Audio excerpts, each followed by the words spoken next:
Welcome, everyone. It's 7 p.m. We'll call the meeting of the a joint Finance Committee and Board of Selectmen meeting. For the Finance Committee, we have a quorum, so if the Selectmen would like to call their meeting to order. Thank you. I'm going to call this meeting to order for February 25th, 2020, and we posted for a meeting because we knew we would have a quorum, but we're not voting on any business tonight. So really this is a Finance Committee's show. We're here so that we can have a good conversation and ask questions and hopefully answer questions, but we won't be making any votes this evening. We wanted to do this as a joint meeting. We knew this was an important issue to everyone in the community, and we wanted to make sure that everybody was heard, that we delve into the issues that we need to talk about financially. We've asked that the selectmen, if they have questions, if they would please ask, and if they want to, we'd love to have them be involved in this. We're going to cover two things. We're going to cover the operating budget for the fire department first, and then after that, we'll talk about the warrant Article 14, the hiring of 8 additional firefighters. So our first order of business here is if anybody has a public comment. If you'd like to make a comment, you'd have to come to the podium. We can't talk about anything on the agenda, so I welcome any comments anybody would like to make. I have a quick Yes. order. The handouts, are those available to folks in the room? Finance Committee, okay. The questions are available. We put those out Questions, front, okay, thank you. but not the other that Mary just handed out this evening. All right, thank you very much. Pete, Yes. you mentioned the questions. Are the answers on the copy? No, it's just the questions. Just the questions. Yeah. They'll become a part of the record, the answers that the town gave to us, so that they'll be available for anybody that wants to see those answers. So our first order of business, I have no report to make other than what I just said. We would need to approve the minutes for February 11th, 2020. I move the minutes of February 11th, 2020 with one change on item number 5. The amount that we approved was $325,001, but the minutes do not reflect the 1. Anyone want a second? Second. Okay. Any other changes we need to make? All those in favor? Any opposed? Thank you. Okay, so the first order of business is to go over the fire and rescue budget. For people that haven't, we don't usually have anybody attend our meetings, so this is highly unusual. But the way we do our business is that we look at every item in the budget, every line item. We have usually a group of people that go out to that particular department. We talk with them. We collect information relative to the budget. We bring it back to the group, and we discuss it and vote on it. That's essentially the process that's going to happen tonight. So the two members that worked on this budget, we would ask that the fire chief, if he'd like to make a presentation on the budget, once we put it on the floor, we could move from there. So, Peter, you were going to make the motion? I'll move $7,732,968 for the fire rescue operating budget. Okay. I mean, actually, I don't know whether the chief was really ready to do a presentation, but I could consolidate the input. We had a very good meeting, Nick and I, with Mike, and so I could give a consolidated version and in order to save time and have questions then from the Finance Committee, and maybe the chief could answer questions, unless he'd rather give a presentation. Okay. So, this is, okay, so the budget, for those of us that have the item on the sheet, consists of operating expenses and salaries. So essentially, the operating expenses are all almost identical to 2020, so there's no substantial variance up or down, and they add up to about $760,000. The difference comes in salary and wages because there are 2 additional firefighters in this budget, and so substantially the only difference from last year is that we have the wages and some variable expenses, although I see most of those are the same from last year. But we have the wages of 2 additional firefighters. 8 were requested, 2 were approved, and so that's what accounts for the increase of, well, it's $500,000 more than last year. About 150,000 of that is the 2 new positions, and the rest of it, I imagine, would be the steps and increases in the pay scale for the rest of the staff. So I think, so that's pretty simple. And so there are 2 new positions, and when we vote this budget, we'll be voting agreement on funding those as part of this budget. It's separate from the additional firefighters that we're talking about in the article. So, I mean, I can kick it off with a question. Well, actually, let me say the assumptions that I made in looking at this budget, because there's been a lot in the press and a lot in other presentations, and the operating budget and the article all mixed together. So this operating budget that we're talking about, and this 7.7 million that I moved, is for 2 additional firefighters, and there's a funding line for 4 additional lieutenants, and there are 4 now, so we'll have 8 lieutenants when this is done, correct? Yes. And this will allow 14 minimum at the start of shift for the deployment of the firefighters, which conforms to the safety standard that we've established with 2 persons on each run. As far as whether 5 current firehouses are open or not, that's a separate discussion from this budget, but the 2-person minimum standard is also separate, but assumed in all our discussions about staffing. So, Mike, have I missed any highlights that I should be bringing up in the discussion here? No. Okay. I guess one thing to point out, in the 2 new positions, if you look actually at the total funding for that, they are not positions that are going to be starting July 1st, because it takes a while actually to get the positions in place. And so for this year, those 2 new positions will not cost as much as 2 firemen are eventually going to cost. So the next year's fiscal budget is going to have to actually increase on those 2 firefighters alone, separate from any new ones we get from the override. Indeed, because the line item shows only 30,000 as part of this year's budget, and was in the amount that I moved. And one question I had for the finance department is to whether to consider using certified free cash and changing the fiscal year 2020 budget at the next town meeting to maybe move up that process 2 months earlier. And that if we could put some money towards, if we know we're going to get these 2 new firefighters, is there any way we could expedite getting those 2 on board even a little bit faster? Because I know it does take time with the civil service, that we really can't start the process until we know we have the funding. Is there a way we could use certified free cash to get at least those 2 closer to starting as early as possible? Is that possible, Jennifer, to do something Another like? question? Yeah, yeah. Oh, okay. You need to use the microphone, though, at the podium.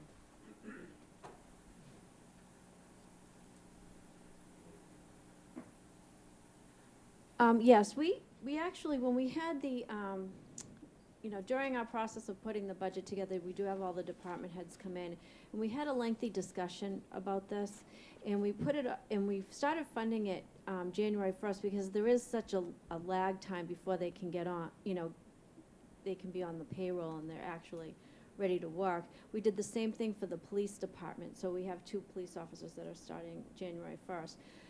We could, if it's the wish of the committee wants to make a recommendation to start funding it as of July 1st, I'm sure we could manipulate the budget in order to do that. However, we won't start spending that money July 1st. We're just going to be putting something in the budget, because it's going to take, even with the 8, it was like anywhere from 8 to 12, because as soon as you have the funding, even it's effective January 1st, you can call for, and correct me if I'm wrong, Chief, you can call for the list, and then we can start the hiring process.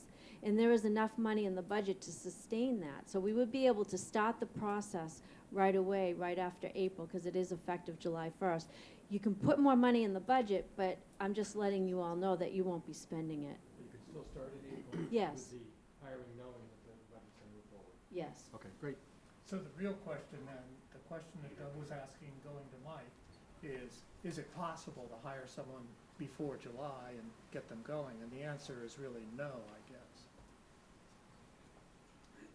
The answer is a hard maybe. Okay. It's possible, but having the position start funded in January, we can start all the background work. The new civil service test is in March. I would imagine that list will be a few months till it's established. Then we have to start all the interview process and so forth. So, you know, obviously the sooner the better would be great, but I don't think that couple of months of lag is a huge deal breaker. Question for the chief? Yep. Thank you. So does that include potential lateral transfers from any town? Will we be advertising? Is that included in this plan? Laterals could come anytime. Laterals are not, as long as we have an open position, a lateral could come to us tomorrow. As far as, you know, there's no plan to advertise for laterals. We're a civil service fire department. It's known that fire departments, but laterals are a two-way street. So in order for somebody to lateral to Falmouth, they have to have the permission of their appointing authority to come. People can't just unilaterally lateral within civil service, but it's not something we're going to advertise for. You know, it's a double-edged sword because us advertising to poach from other civil service fire departments, it puts us in the position to be poached by other civil service fire departments. The knowledge that you can lateral transfer within civil service is common knowledge out there. Thank you. I would, So, Mike, go ahead, stay there. Go ahead, go ahead. So, I know this kind of bridges into the article, but, so when we get these 2 additional firefighters, and then being caught up with what's in the enterprise on the Board of Selectmen's meeting last night, talking about voluntary overtime, then theoretically, we can meet the 14 minimum and staff all 5 firehouses with this operating budget and nothing additional. Is that right? 14 firefighters is not enough to staff 5 stations. Well, 14 minimum, yeah. But there's, you know, but the notion that everybody is going to come to work every day, there's always people out injured, there's always people out sick, there's always people on a vacation. So my point is to try to understand what's really off the table and on the table. Because that article said, I think it attributed to Mr. Jones, a comment that, or maybe your response was something along the line of that we could do this as an interim gap filler, but we don't want the plan to run the fire department that way. So I'm just giving you a chance to say, well, that's not necessarily the way that we want to go into the next 6 months. Or is it really possible to run continuously with voluntary overtime? It sounded like the Board of Selectmen didn't want to do that. Maybe you don't want to do that. I just want to hear you say what you think. I think the voluntary overtime is a stopgap measure until we can get Right. enough, you know, people assigned to each shift to be able to have that minimum number come to work on a regular basis. So approving this budget and everything else with voluntary overtime doesn't remove the need to discuss additional firefighters. Certainly not. I just wanted to get this on the table. I have can I ask a question too? Now that you're up there, let's really grill you.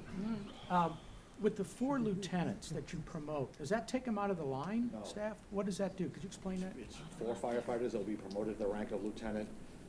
The notion that there's a non-working lieutenant is false. There's no such thing in the Falmouth Fire Department. Never has been, there never will be. We're gonna have an increased number of people. Our current mid-level supervisors, especially lieutenants, is very low compared to other fire departments. It's more of a safety issue for span of control, for crew integrity at the scene of incidents. Because we're gonna have more people on duty, it's much more effective and much safer to have just a little bit more. Lieutenants are the first line supervisor. So more firefighters at the start of the shift really requires more supervision. It's an efficiency issue as well, but it's more of a firefighter safety issue. So just, and I know that we've talked about this before, but just to clarify that the only person regardless of their title. The only person who's not getting on an apparatus and going out is that shift manager or coordinator. On an apparatus, they respond to Right. calls, but they No, they respond to respond to calls in their job as the shift commander. with Correct. Overall day-to-day responsibility for the entire team. Right, because you need that one person back at headquarters to coordinate, to make sure, you know. They're out of the building more than they're in the building. Yeah. But everybody else rides a truck, well, either an ambulance or a fire truck, 365 days a year, any given time. So if I just go back to that, so when you're talking about staffing headquarters with 5, it's because 4 have the ability to go out, and that other individual is the individual who is the coordinator. Well, the 6, but the shift 6, commander, excuse right, me, that's yeah. correct, but so the shift commander, Yeah. the shift commander is responsible for every incident, responsible for the whole day-to-day operation. The shift commander is the supervisor for the day shift, for the 24 hours that they're there. So it's horribly inefficient to have them tied up on a medical call, Right, riding on an ambulance or riding on a fire truck on a routine call. but that's the only person who would have that separate That's sort of correct. status, yeah. That's correct. Thank you. So that's one of the six total that you have to staff every day, is that shift commander? That's correct. Okay, okay. All right. So there's no plan at all, you would not get any firefighter from another jurisdiction at all? There's If they another? wanted to come here, we'd take them, but we have to be a place that people want to come to. If somebody wanted a lateral into Falmouth, I mean, I'm not the appointing authority, then obviously is Julian's, but we've had some interest with people, and it has not come through. The last person to lateral to Falmouth was me. If somebody wanted a lateral, and they had the approval of their appointing authority, we would, obviously, we interview them, they have to be a fit for Falmouth, but we would take anybody that wants to come. Sure, go ahead. Just also to clarify that, I mean, we have to have a position that's open and funded. So, I mean, it doesn't solve, we're still talking about this budget with these 2 proposed positions. So, I mean, filling the positions is, I mean, it's part of the challenge, when we talked about that. But it's, if we have the positions, people can come as a lateral transfer. Sure. I mean, they're gonna know, because it's posted, and if they're looking to transfer from their community, and they're searching, they're gonna see there's an opening in Falmouth. But it's really about funding those positions so that someone can apply for that job however they do. We've had some inquiries from people that have wanted a lateral here while I've been fire chief, but for a small number, for whatever reason, they fell through. But like I said, it's not, you have to have permission from you can't just leave. You have to have permission from your appointing authority. Both appointing authorities have to agree. So it's not just a cut and dry, hey, I'm going to Falmouth. That's a civil service. That's correct. Right. So if you did get lateral transfers, I don't know how the civil service works, would their retirement account and everything transfer with them? Or since they're a municipality, would they still continue to participate in the retirement fund? I believe their retirement comes, Jennifer, I believe their retirement comes with them. They- Okay, okay. So does that have any impact on how we would fund, getting into the other article, I don't want to do that, but how we would fund that if that came part and parcel, if they were, a mid-career individual, we wouldn't pay for training, we wouldn't have to fund their retirement to the extent that we would for a brand-new employee. It's true, but I think we're kind of getting a little deep into, we've had, we've only had a couple of inquiries to lateral transfer to Falmouths. So I don't really think that's something. It's not a real- big market, you're saying? Not really, no. Okay. Yeah, so, Just to follow up on the select board chair's question. So by promoting within the department, have we lowered the number of firefighters who can ride an ambulance? No. Thank you. Yeah, I had a question for you, Jennifer, Julian, I don't know who wants to answer it. First of all, thanks for answering our 31 questions. And some of them are really good answers. There's one I just wanted to ask a little clarifying on. And basically, which is number 17, which read, recognizing the budget was prepared some months ago and now we have better revenue projections, would it be possible to add 4 new firefighters to the FY 2021 budget and stay within the limit? So in other words, we have 2 positions funded right now as proposed. Could we add 2 more in? And I know we like to budget very conservatively on our revenue projections and whatnot and our cost outlooks. But it does seem like we have a little bit more information than we had back in the fall when the budget was prepared. specifically two things. One is that it appears that the building boom in town hasn't let up. I mean, I don't have building permit stats to go on, but the allowance for new growth in FY '20, what we're in right now, was over $1 million, and what we've budgeted on the revenue is $700,000. So it seems like maybe there could be, we could bump that up to say 800 or 900 and fit a couple new positions in. The other thing that we know now is that the Upper Cape Tech assessment is significantly less than what we had thought it would be. So there's one item that we had budgeted a higher number for that's coming in lower. So maybe we could raise the fire department budget up by a couple more positions of value and then reduce the number that we have to ask for on an override. And the reason I ask this is I'm concerned that the override may not pass. And so if we could do things within the levy limit, then we don't have to go to the voters, whereas, so it'd be less risky if we could fund it on our own. However, we don't want to blow the budget and we don't want to be physically reckless. So could you just dig into that a little bit for me, Jennifer? Sure, no problem. Thank you for the question. When we put the budget together, we put it together so we build in some flexibility. And I look at how we've put it together in the past and some of the assumptions we've made, and everybody knows that, the economy has done real well. Last year, when we put the budget together, we took over $2 million in estimated receipts. We've been steadily increasing staff positions in the budget. We've added 7 firefighters over the last 5 years. We've added police officers, and we've had administrative staff. And we've addressed the needs of the community, the fields. We've had to put additional resources into, the Parks Department. So we really try to look at the needs of the community and the needs of all the departments. And we feel like, when we put it together, it's in accordance with the strategic plan with the Board of Selectmen, what they want to see. But we really try to spread it, if you will. We don't, be super focused on one department. And with that being said, the school department as well, we've been able to allocate a little bit more money for them. So there is flexibility built into this budget. I think we took $1 million in estimated receipts this year. I wouldn't want to take any more. Building permit revenue is down right now when you look at this year versus last year. And, you do look at, investment income has been great, but do we want to talk about the market the last 2 days? So, you do need to build in that flexibility. Now, the other issue, which I think you're referring to, is Upper Cape Tech. So when I put the budget together, I estimated about 10% for Upper Cape Tech, and it came in lower than that. They haven't voted the budget yet, but it is low. It's about $350,000 lower. However, usually when something like that happens, because it's for education, we kind of funnel that to the schools, because the schools, they have their needs as well. And we did funnel a little bit more this year than the 2.3%. And, we like to, and they are having, a couple issues we've been, working with them on. But that's what we do. Now, can we take that money and increase the, and take it away from Upper Cape Tech and put it for the fire department? We can do that. But now we have to find other resources to fund the other issues in the town. And so that's, it really is about flexibility and allocating resources.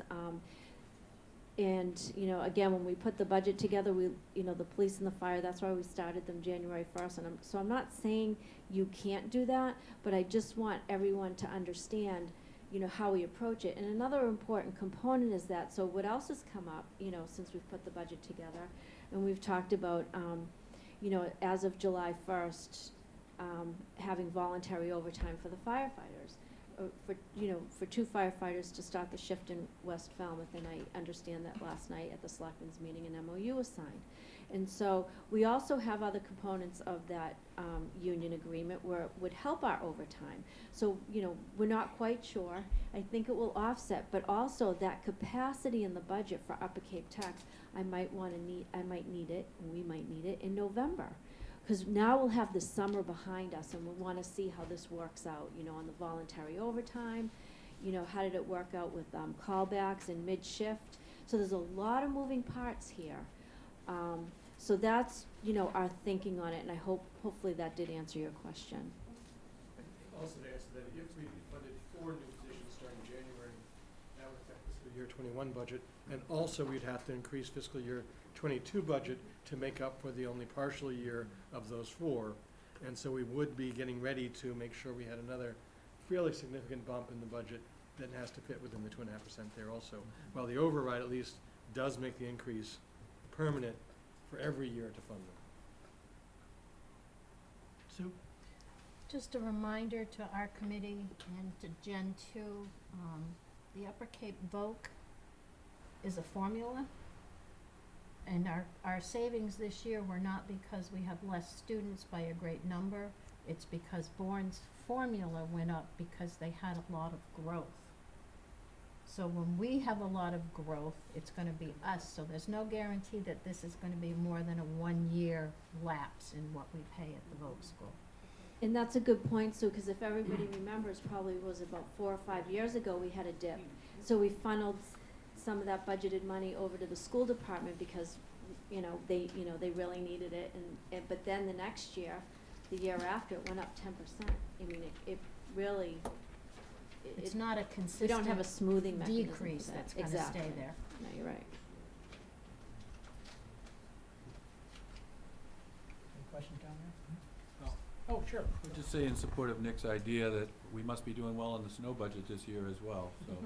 If ever there was a year with a little cushion, it's probably this year.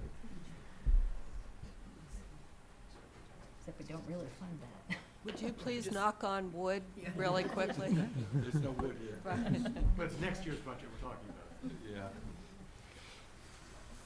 Anything else? Peter? Are we ready to vote? No, not yet. We haven't heard from the public if they have anything. Did you have No, something? I'm gonna go, it's really about the, Article 14, so I'm gonna hold, I know we've kind Okay. of cross-pollinated Yeah. a little bit, but. Is there any questions, if you want to come up to the podium, if there's anything that you'd like to ask on the operating budget?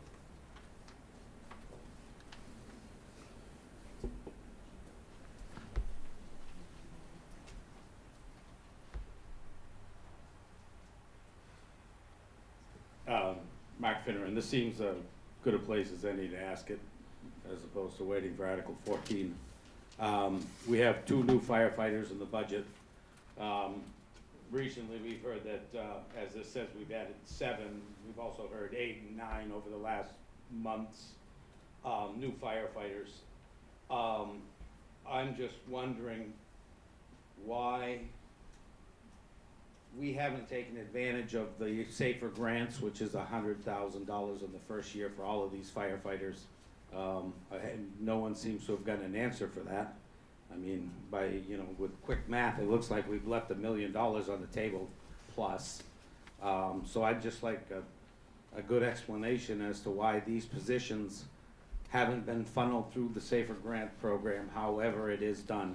And I'd also like to point out that I heard that if these were SAFER grant positions, then it would put us to the top of the list and we wouldn't have this kind of trouble filling these positions.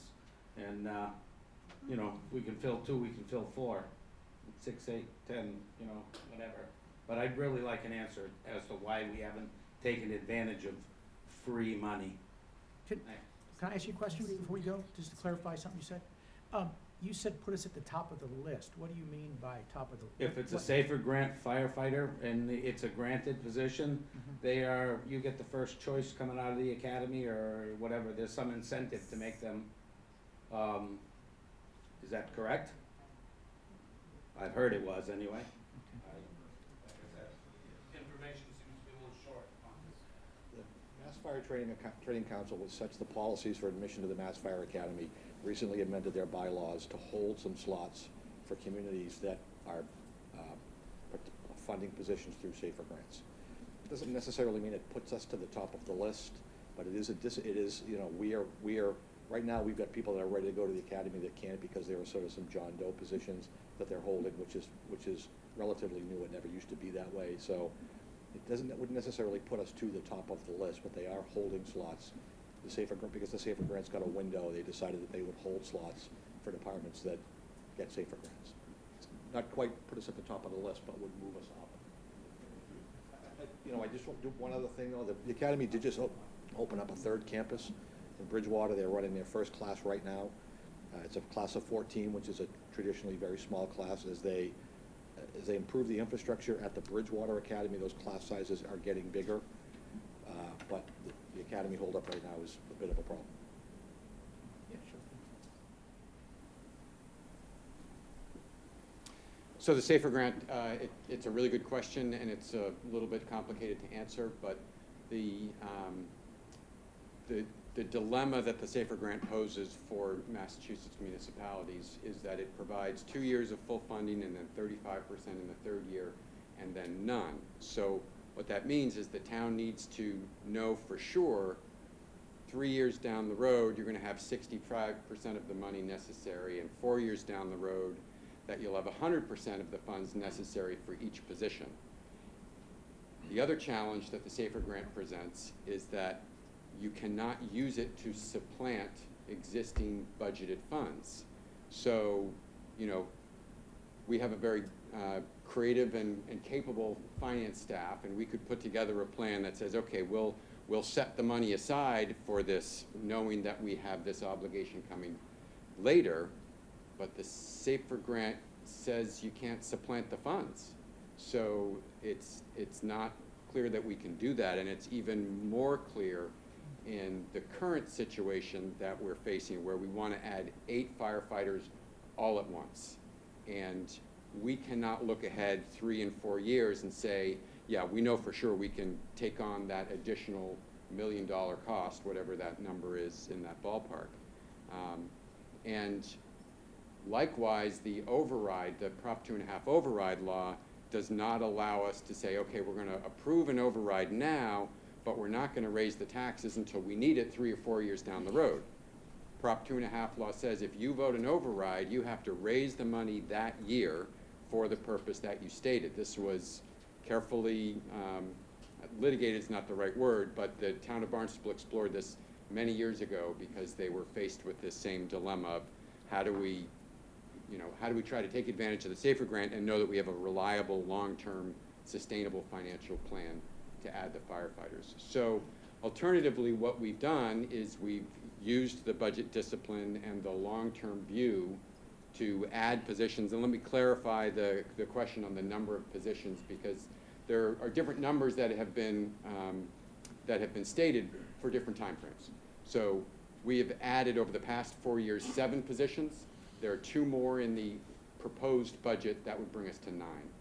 And we have had the ability and the flexibility and the strong financials to be able to add those 7 to date and 9 counting the next year's proposed budget, because of the good planning and the good fortune that we've had here in town. So I hope that answers the question. Could I ask you a question, Peter? Since you're the expert now on the SAFER grants. Is it 100% of the salary that the SAFER grant provides? Or is it 75% for how many years? It's 100%, 100%, 35%. Oh, I'm sorry, it's 75% the first 2 years. 75% the first 2 years, and it drops to 35. My mistake, yep. And then we have to pick up, the town has to pick up the full salary after that, right? Right, and I believe there is an allowance for some of the benefit costs as well. So it's not purely just salary alone. Okay, sure. But just to clarify, it's not overtime. I mean, there are really delineated. That's correct. And, there's a great, on the FEMA website for SAFER grants, it's very clear. It talks about exactly what it covers. It talks about exactly the limitations, the whole piece about supplanting. If there are any funds available in your budget, you cannot, you do not qualify for a SAFER grant. So that's why, there's been some questions about let's kind of do a parallel track and let's apply for the SAFER grant while we're asking for the override. And that is somewhat problematic, especially because the timing, we're still waiting. Are we still waiting for the SAFER grant? Is it still? Yeah. Correct, they haven't released announced the award and the application. Right, so it's somewhat problematic. To the question that Mark is asking, sort of a bigger question, again, we've been able to have those, if this, let's assume that this budget is passed with these 2 additional firefighters, 9 new firefighters in a 5-year period is not an insignificant thing. And we did that in a way that the budget could absorb it, and we could be very sure that it was something that, you know, absent sort of a 2008 scenario, we could maintain. And that was really, you know, obviously the goal of any municipality or any good, you know, if it's your private business or your own home budgeting, is not to sort of, you know, spend in a way that you're crossing your fingers that everything aligns perfectly so that you can afford those expenses. I mean, we've really been conservative and yet building this department. Obviously, the department, and we've said this before, was really starved for a long time. And now with the change in the contract, you know, that jump is big enough that we really do believe the most responsible way to do it is with, and I know we're getting, No, it's okay, go ahead, please. but the questions sort of tend to really just be about this piece of it. But, you know, so that's what this proposal is, from our perspective, is that we're trying to meet a very significant need, again, in a responsible way, knowing that we have the funds to go forward with it. With the Safer Grants, if we have a downturn in year 3, even if everything goes well, I'm not so sure, and I'm not the numbers person, but that our budget absorbs 8 new firefighters without an override in year, you know, 4 of hiring them. That's a lot to ask out of your budget. So, you know, that's part of why we've proposed this. So. As long as the safer expert is up there, I'd like to ask one follow-up, just one more step into the safer rabbit hole here. I rejected that idea out of hand because Jennifer has trained us that you don't use one-time revenue for reoccurring expenses. And I thought, well, this just doesn't fit. But if the safer grants have been around for more than 3 years, I don't know how long they've been around, and I hope this isn't an unfair question for you. Do you know what happens, what do those towns do that face the dilemma that you were presenting to us? I When think they it may- get to year 4, I can't speculate to that, but what I can tell you is that most towns are, I'm trying to figure out a way to put this humbly. I haven't been here long, so that helps, right? So oh, don't be humble. long before my arrival, beginning with Julian's arrival and Jen's arrival, this town has been better managed than most towns. So those towns that are conservatively managed and don't have to lay off staff when the next recession comes, Yes. they don't do the safer grant. You know, if they do, maybe it's 1 or 2 positions that they know they can manage. But they don't do, you know, 8 positions on a safer grant. Okay. And you know, it's a lot of towns, you know, we can never predict exactly when the next recession is or how bad it will be, but, you know, we can say with confidence we are in a very good position to absorb the next recession because of the discipline that we have. So good. I mean, the spirit of the question was to just take this off the table, because that isn't how we work, so. And just one, I mean, I won't sort of point out any towns, but there are towns here on the Upper Cape that have had very significant challenges as recipients of safer grants, with both some of the ways that those grants tied their hands, and then also when you hit year 4, and things weren't quite where they needed to be in terms of funding and going forward. So it isn't, obviously it's there for situations where there are no other resources to meet those really significant needs. That's what that grant is there for. But it isn't without some perils that some communities have experienced. Mr. Chairman? Yes. I would like to remind the board that we have watched this for 10 years at the schools, and there's always discussion at the schools on what the town actually funds and what they actually spend, because they do have substantial grants. And within the last 10 years was the all-day kindergarten grants. And when the grants dried up, they were in a bind on whether they laid off teachers or did away with the programs. And we have been working with them for 10 years to get them to pull positions out of grants, fund the positions and use the grants to do the supplies and the other technology that's needed to run those programs, so that they are not in that situation of not being able to fund a teacher when the grant dries up. And it's really worked well.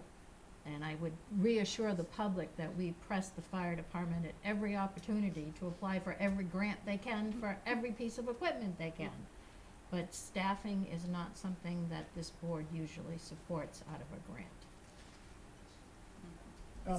I did, there was a firefighter that I didn't know who he was. He told me a story about a town in Massachusetts that applied for the SAFER grant. And at the end of 3 years, they were economically unable to afford the additional firefighters, and they had threatened to lay them off. Well, they came to town meeting, of course, and they said we needed the extra money. So that was like negotiating with a gun to your head. You can't lay these people off at a moment's notice like that. So the grants didn't work well for them. That's one story, an anecdotal story.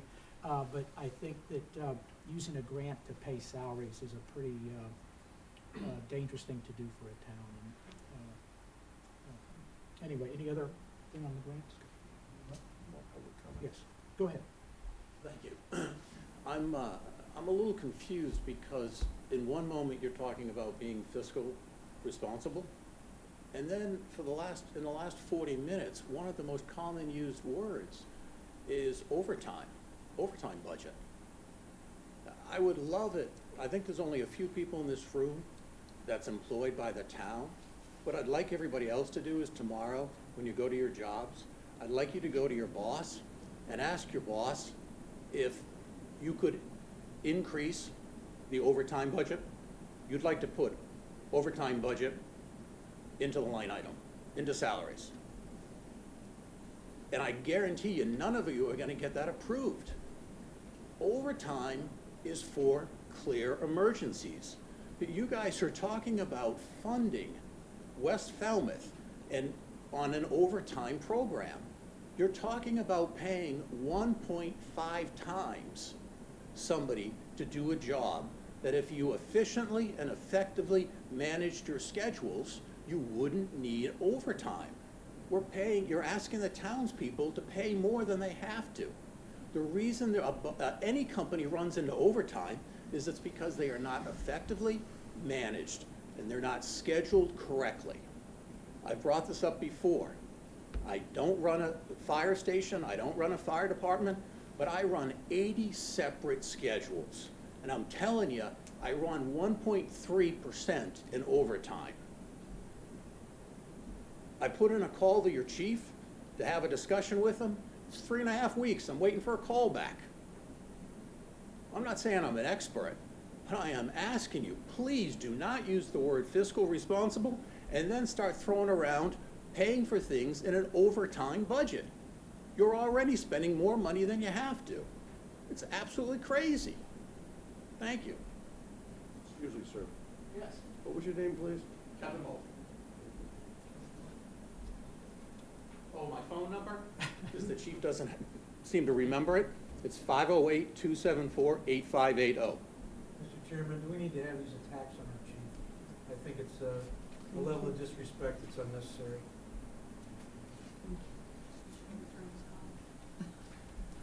Go ahead. Next up. All right. Hi, I'm Amy Sellers. I'm from West Falmouth. I was at the meeting last night, and I've been trying to educate myself, and I am not a firefighter or a fire chief. But I just want to, and I'm thankful that the union is willing to step up and try to make this work.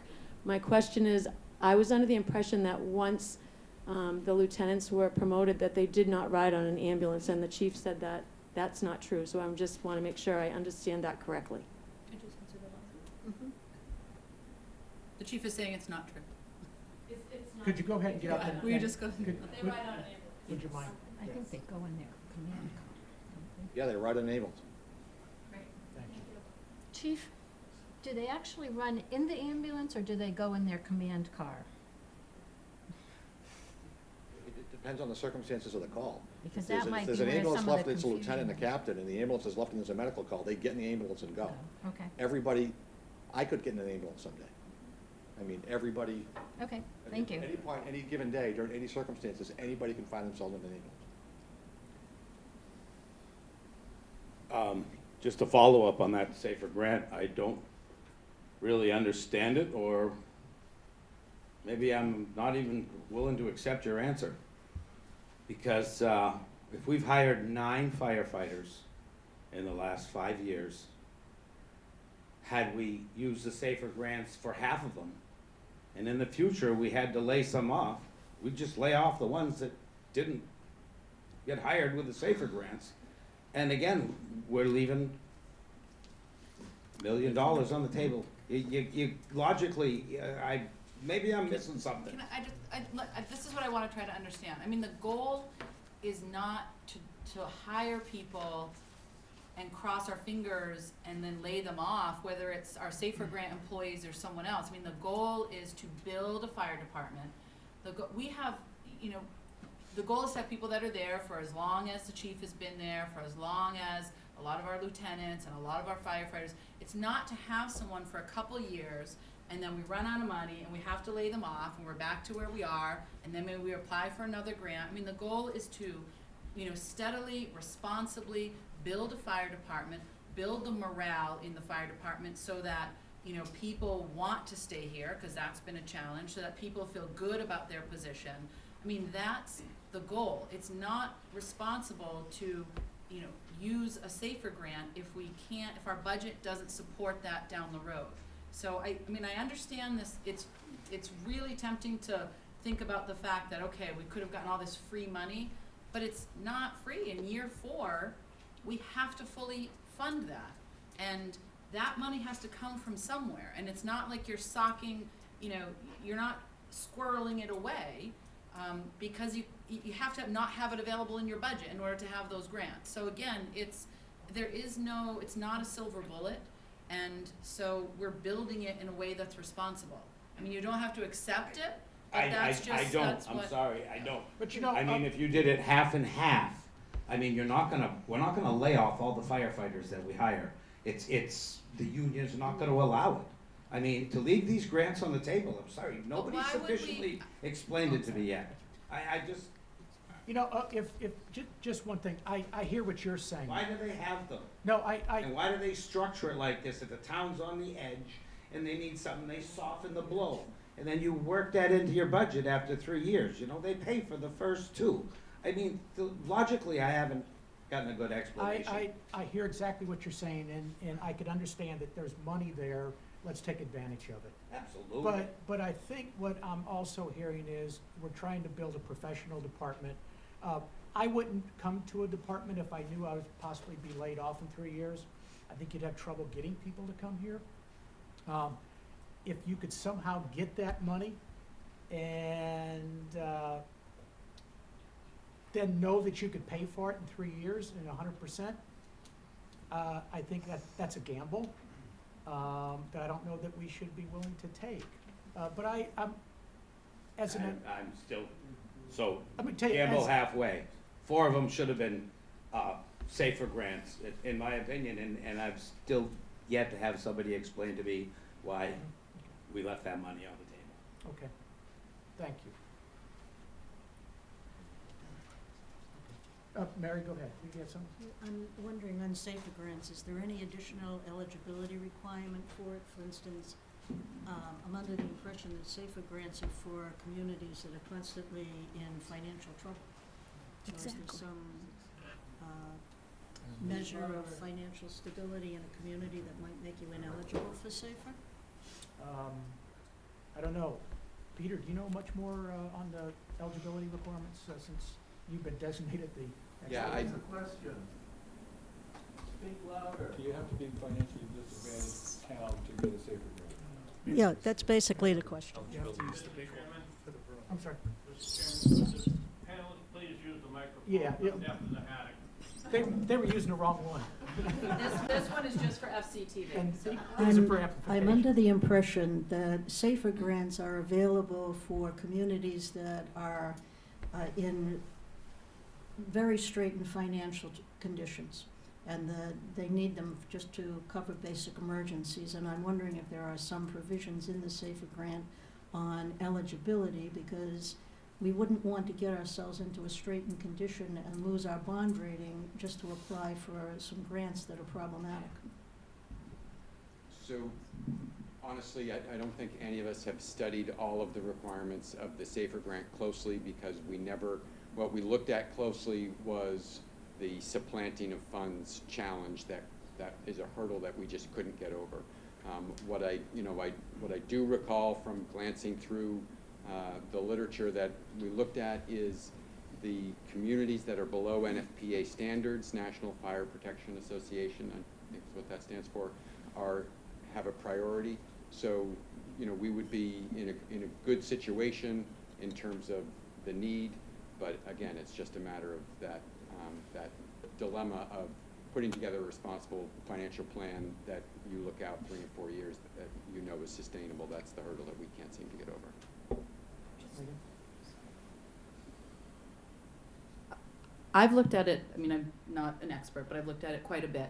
And my understanding is, it looks more towards if you have a certain number of positions that are funded, you have to fill all of those positions first before you apply. So if you have them funded, we'd have to create new ones and have no funds available. That was sort of the biggest criteria. So I think by extension, yes, if your community is in a bit of a difficult situation and you can't fund those positions, then I'm sure that, many of the communities that apply are in a tough position. But I didn't see any specific requirement for sort of a metric of financial disadvantage. Peter? So just to clarify that a bit, I mean, the assessment of Falmouth is around $12 billion. Our levy ceiling is enormous. We tax at about half of the rate that we could tax.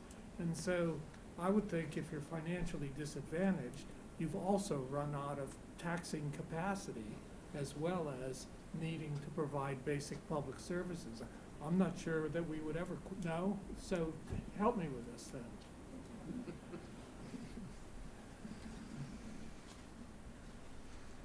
Nobody ever really reaches the levy ceiling. It's something that's determined by DOR. Mostly all communities are under the levy ceiling. So communities have taxing capacity in order to, bring public, the services to the community. There's nobody that ever really hits that ceiling.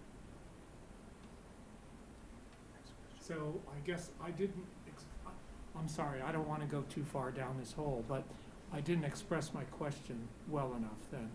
I understand that, and in order to tax to that capacity, which we're allowed to tax to 2.5% of our assessed value, we would have to do an override, because we're only allowed to raise last year's base by 2.5%. But if there's no capacity in the levy based on the assessment of the community, then there's no capacity to raise taxes any further. That was my point. Yeah, I think there's some confusion here versus the levy capacity, the levy ceiling, where you can tax up to, and usually that's debt exclusions, to your levy, which is 2.5%. So the override is so I'm gonna stick with the override. The levy capacity really isn't a conversation for tonight. It doesn't apply here. So just to keep the confusion out of the room.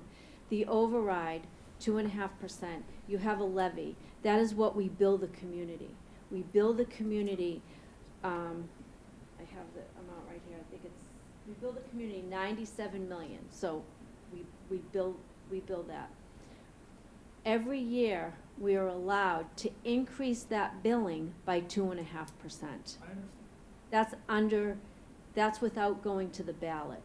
You can override that ballot by however much you want. And you'll hit as a percentage of your stabilization fund before you would hit your ceiling. And so then the override gets added to that base, and then there's 2.5% that's added on every year, allowable by law, without having to go to the ballot. But the levy ceiling is just such a huge number, and we're not even ever going to be near it. For Falmouth, but some communities may be taxing. I don't believe that's the case. Yeah, but Okay. Did you have another question? Oh, you had something? Sorry about that. Not a problem. You got to keep the flow going. Maureen Harlow Hawks, West Falmouth. It's been a learning curve for all of us, I think, and there's been a lot of input. We're learning a lot. And one of the things, the SAFER grant, I think the two words that kind of get everybody a little stuck is supplant and supplement. So you might, and I'm still digesting the SAFER grant. But there have been quite a few towns on the Cape that have taken advantage of this. It's been a 10-year program. It's not new. It's been going on for a long time. It happens all over the country. But just so the towns that you would be familiar with is Bourne, Brewster, Eastham, Hyannis, Sandwich, South Yarmouth, West Barnstable, and West Dennis. They've all applied for them and they've all received them. Just, you know, so it does happen around here. It's not unique. And some of them have received 2 or 3 of them over the last 10 years. That being said, I really wasn't going to talk about the SAFER grant, but everybody else is, so. And I think public safety is our #1 concern. And, you know, it's hard to budget it. It's hard. Everybody wants a piece of the pie. We have schools, we have senior centers, we have water treatment plants. I mean, there's just a million things going on in this town with million-dollar projects. And there's never enough money. It's just like at home. There's never enough money. But public safety is a high priority, I think, to everybody. Without public safety and health, you know, there's not much else to live for. The questions I had are directed, a couple to the chief. And it's, how many firefighters have they hired over the past 5 years that are still on the department? Because I know we keep talking about how many we've hired, and I truly have desperately tried to go through the town books, and I can't, the numbers, I just can't get them in there right. So you try. I don't know. I could find that for you. I would have to go back and look at ins and outs. Okay. I can tell you. Is your question how many bodies we have right now, or How many that we've, the hires that we've Yep. had, do we still have? of the, In the last. 7, the 7 in the 5 years? Last 5, yeah, whatever, it's 7 in the last 5 years. I can answer how many people we've lost in the last 5 years, Okay. which is 13. 11 of those to other, 2 for other reasons, 11 to other fire departments. Okay. As far as the math, I don't have it. Okay, so you gave permission to those people to leave, because I heard about the poaching. So they needed permission? No, only one of those resignations of fire, sorry, 2 of them, only 2 of them have been to other civil service fire departments.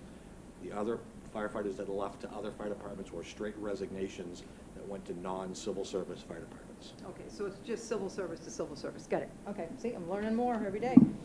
I might be smart by the end of all this, either that or I'll drink heavy. I don't know Before you which. go on, can I ask I'm gonna ask a question before you go on. So, is this a normal turnover we have, or is this something that is an unusual amount? Yep. 13, we take in 9, we lose 13, I mean, is that a kind of a? No, it's not normal. It's unprecedented. And that's what I was gonna say. I think that, you know, we have to figure out why this is happening, because we, in this book that's been published, we lost in 1 year, we hired, let's see, 1, 2, 3, 4, 5, 6, 7, 8. We hired 9, and we lost 1 to retirement, and the rest resigned or transferred, 1, 2, 3, 4, 5, 7.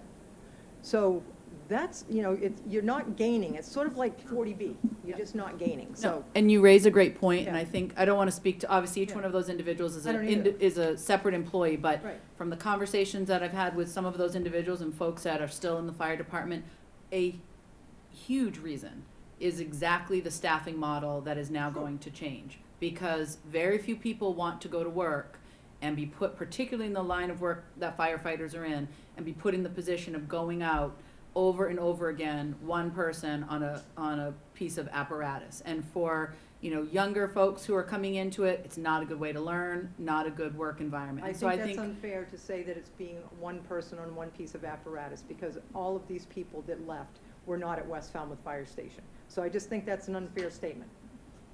Happens at all the fires. Yeah, it can happen at, It's a completely fair statement. The one-person apparatus responses are not limited to the West Falmouth Fire Right. Station. it's happening all over Every piece of town. apparatus, every day, 365 days a year. Right. That's the model we've had since 1977. That's Okay. why this is. Again, stand corrected. I just, from all the discussions we've heard before, I thought West Falmouth was the only one-man fire station, so we're not closing anybody else because they were one man. Okay, No. got it. Then the next question I had, why do other communities apply for the SAFER grant? But we can't answer that, but I'm gonna find that out. And what is the exact cost of the 2 new hires? Because you did say the budget, Mr. Harmsgraves, and I appreciate that, but it's lumped. So when you're sitting there, we don't have your document, so we don't know if it's 100,000, 60,000, because again, those numbers have been skewed. Mr. Johnson Staub told us it was 85,000 for a firefighter, you know, with all the perks. And then we also got a number of 170. So I just want to make sure what the two new ones are that we're getting. And when we get to Prop 2.5, then we'll know what those are as well. So if you're asking about what the salary is in the budget that we have in front of us for the two new firefighters, for the part of the year that it's funding, just their salary is 60,000. Okay. So that's, so 30,000 each because it's only gonna be for part of the year. Part of the year. Salary only, that doesn't Okay. include everything else. And that gentleman that spoke earlier about overtime, To finish the Yep, yep. answer, all of the expense of a new firefighter is not contained within the fire operating budget, because retirement benefits, health insurance, and other things are out in other budgets. So the cost of an additional firefighter is more than the incremental amount of the fire and rescue Correct. operating budget. correct. I run a business, so I know workman's comp and Well, I all just that wanted and to be sure, retirement. because this has caused a lot of discussion. It has, there's lots of this. And then on the overtime, and again, in this little book, when we pay $1.1 million in overtime on a budget that was 4 million something, that's a quarter of their resources are used for overtime. And I really hope we get these new firefighters to help this chief accomplish not having to deal with that, and the town taxpayers. Thank you. Times 650. Could you explain what the overtime Right. change is gonna happen, having nothing to do with the override, but having to do with the new contract? Can't hear you. Has to use one of those mics. With the new contract, the overtime is also gonna be changing. If the chief could actually talk a little bit about what those changes are gonna occur, that actually is gonna free up a little bit more flexibility for the West Falmouth station. Just let everybody know, what we have in the budget for additional gross overtime is $650,000. That's what's budgeted right now for. So just to talk blanketly about overtime, I understand the concerns about the big overtime budget. The reason that Falmouth operates filling positions with overtime, because for 75 years, Board of Selectmen after Board of Selectmen, Finance Committee after Finance Committee, lots of municipalities and small fire departments, you choose to fill vacancies by overtime because it's cheaper than having the full-time positions. That's why there's a big overtime budget. As far as the specifics of what is going to change with this new contract July 1st, in the past, since 1977, that with the 10-person minimum, anytime the shift fell below 10, firefighters were recalled on an off-duty basis, recalled, one at a time, two at a time, three at a time, four at a time. Every waking minute of every day, there had to be 10 firefighters on duty in Falmouth in order to respond to calls. In 1977, it probably worked okay. In 2020, it's a complete failure. It's hammering the dispatch center. It's very expensive. It's paying a huge amount of money in overtime to get very little out of it. By agreement with the firefighters union, July 1st, that changes. The 10-person minimum is changed. That 10-person minimum is no longer in the contract. The administrative starter shift will be 14. Also, the majority of the overtime that we now hemorrhage out the window. Good evening. The library will be closing in a half an hour. If you need to get a library card or check out books, we ask that you do so at this time. The debate will be starting the minute you walk into your house after you leave the library, so you can linger a little bit. So, We needed a little comic relief at this point. Thank you and enjoy your evening. Thank you all. So that changes with this new contract July 1st. July 1st, that constant, inefficient, expensive recall, that changes. So the hope is, it's going to be very hard to say whether or not it's going to be a savings, whether it's going to be more money or less money. My instinct, unofficial instinct, tells me it's going to be a wash, but there's no way to put Jen can talk about this more, and Peter can talk about this more, without knowing how many calls we're going to have, without knowing how many fires we're going to have, without knowing how many winter storms we're going to have, or hurricanes, or just a typical bad day. It's hard to say what that number is going to be. That answer your question, sir? Good. And Chief, if you could just tell me if this is correct or not, but part of that, sorry, Todd, part of that, the way we did the callback is someone might be called in, and before they ever get to the station, they're no longer needed. Correct. And so we then, the hope is that we get sort of a better bang for our buck, because when we're paying overtime under this new regime, that body will be on duty. rather than just that, 2 or 3 different people in rapid succession being called in, did they get an hour? Did they have to get an hour? 2 between 11 and night, to Okay. midnight, 7 So I mean, those being paid, and then and again, it's not a critique, that was what the contract was, but getting paid for 2 hours of work when the town hasn't actually received a service, because they may have they may have been canceled before they came in, so. No doubt that the value in the overtime money Would be that the town greater. is gonna spend is gonna be exponentially greater. No doubt about it. But you don't expect that dollar amount to go down necessarily, is what you're Don't go saying. beyond that. I can't say for sure. Without knowing all the variables, I can't say.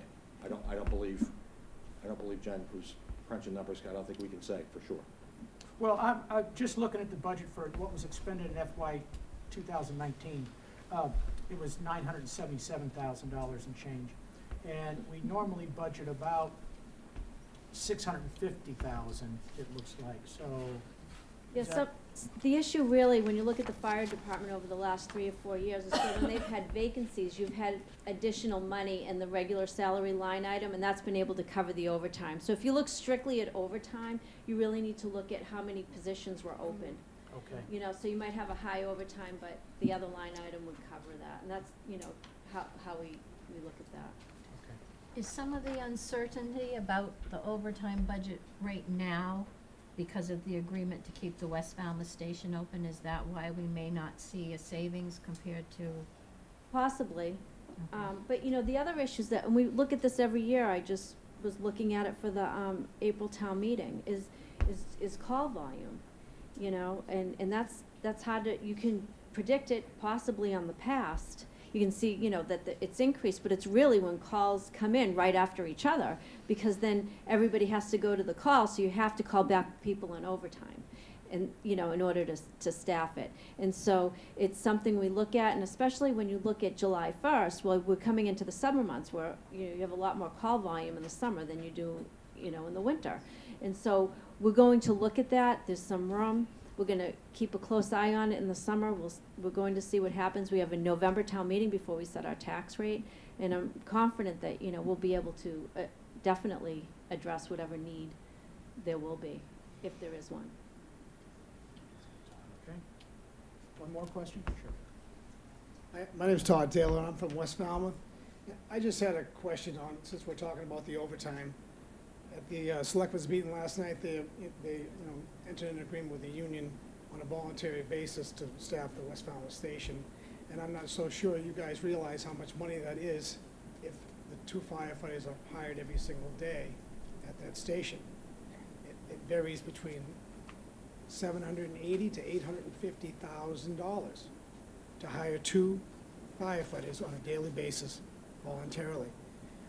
We're going to the 14-man shift on July 1, and I debated this with the fire chief, and we have enough firefighters with the 14 to staff all 5 fire stations, but the increase in staffing in the other station, the chief's plan to increase the staffing at the main station in East Falmouth, is a great plan. I'm not debating the plan. I just don't think we have enough bodies to do that right now.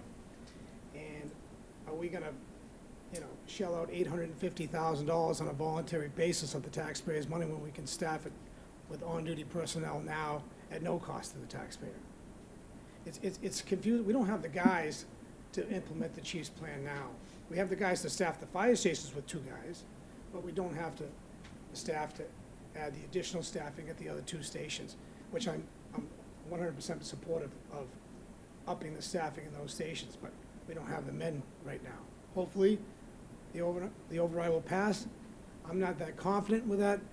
I think that's why people are bringing up the SAFER grant as an option. I mean, I'm not an expert on the SAFER grant. I don't think anybody in this room is an expert on the SAFER grant, but that's the truth.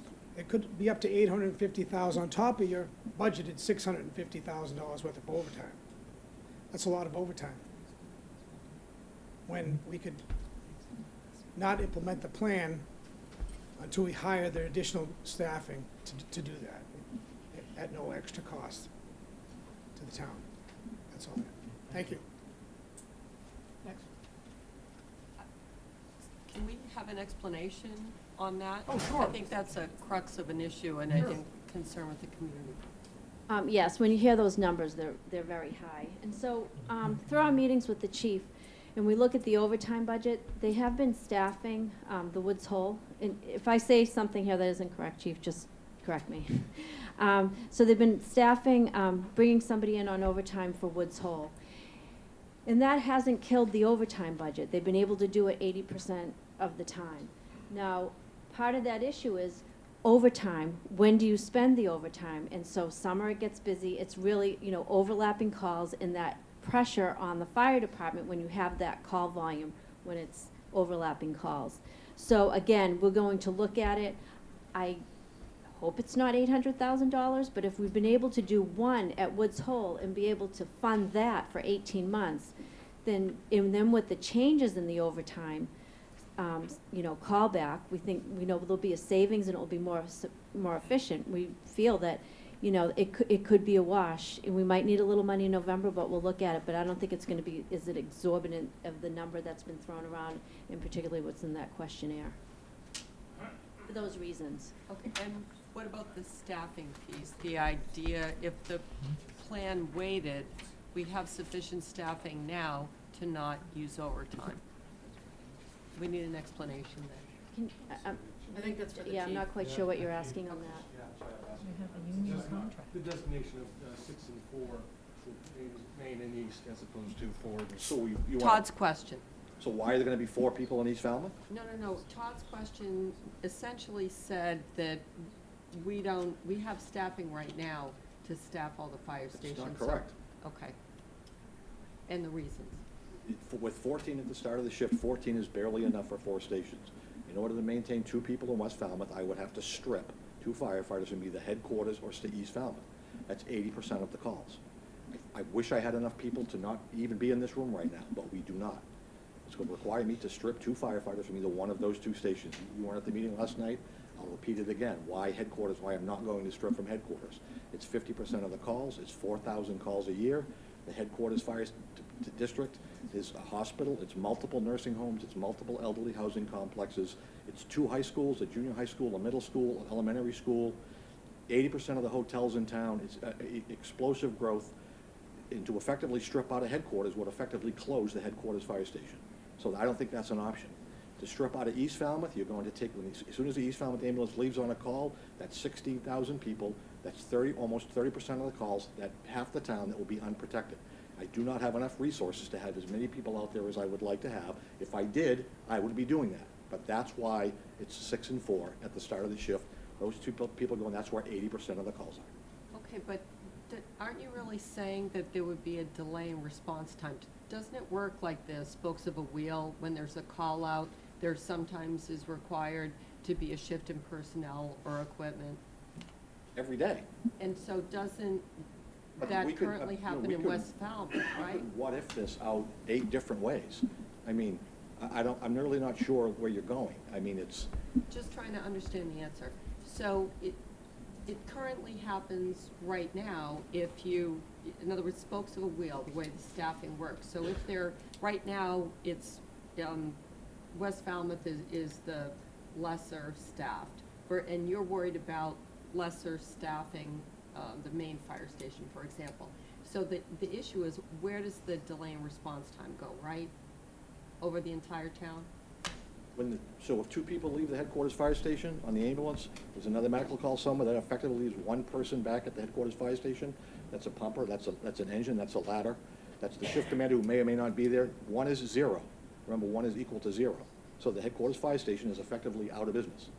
And If there what are, would- if what there would are then less, happen? if there are only 4 people there. Right, and what would then happen? Then You'd call in or There would- move staff? We will not call in. That call-in goes away with the 10-man minimum. We're only going to call in if they're committed to an incident for a specific length of time. Part of the other reason that we wanted to get rid of that 10-man minimum is it's very hit or miss. But there's no guarantees that people are going to take that recall. So we've got,